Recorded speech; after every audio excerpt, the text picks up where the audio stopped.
There you go.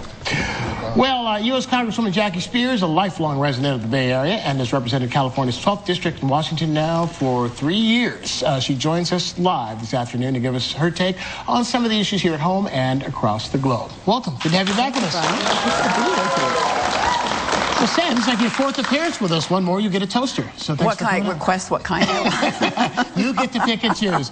Okay, well let's start with the war news. Now, Libya yesterday was our 90th day since we became involved in that conflict that the president says is not really a war because we have no boots on the ground. Speaker Boehner is talking about invoking the War Powers Act, where the president would need to get congressional approval to continue our involvement there. Do you think that the War Powers Act should kick in here, or is the president right when he says no boots on the ground, this is part of NATO? The president is wrong. You know, there's a reason why in the Constitution it requires Congress to declare war. Now, there hasn't been a war declared since World War II, which would suggest to you that there's a few conflicts we've been engaged in that we certainly think are wars. The fact that the president is saying he is doing this consistent with the War Powers Act is not good enough.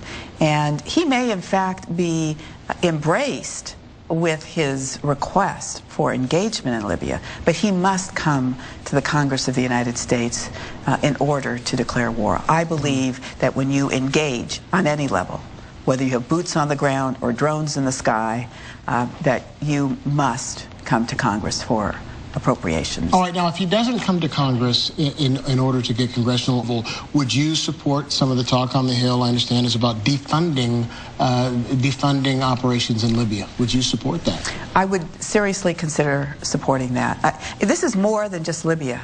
This is about the balance of power between the three branches of government.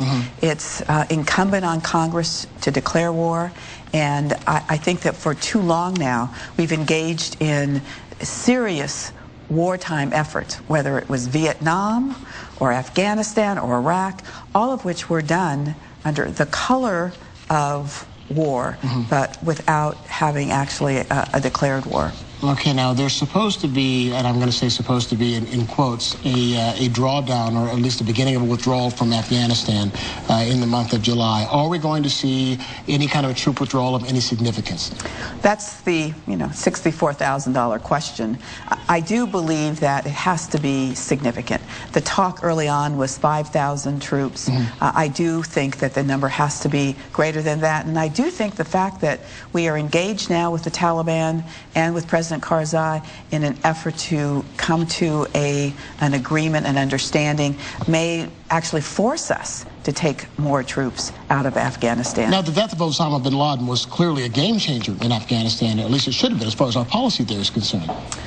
It is and it isn't. The Pakistani region, where so much of the terrorist organizations continue to exist, move porously through Afghanistan and back through Pakistan.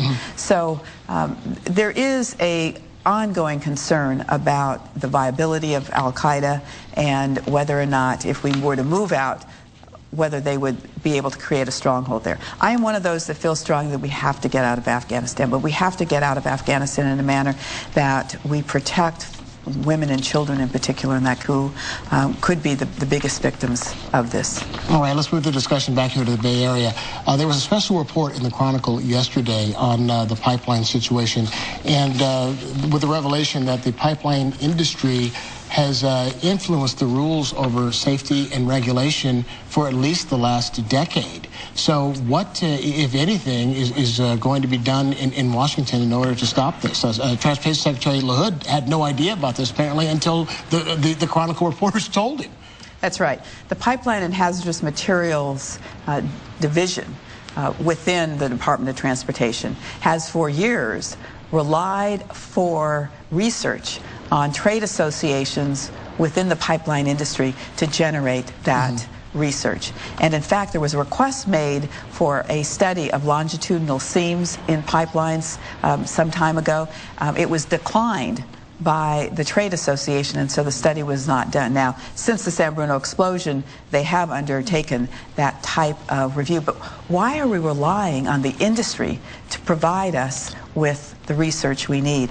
That has to change, and I'm going to make sure that it does. Okay, and lastly, Representative Gabby Giffords went home on, I believe on Saturday, she went home.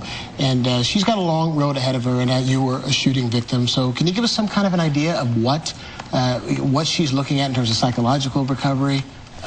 Well, certainly, our injuries were different. I was shot 5 times on the lower half of my body. She was shot in the brain. Right. So her recovery is going to be long-term. I mean, we're probably talking about another 6 or 8 months. We're very hopeful that she will be back on the House floor early next year.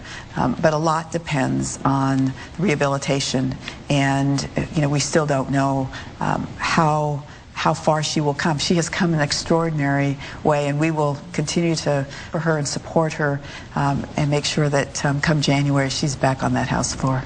All right, Congresswoman Jackie Speier, thanks for being with us.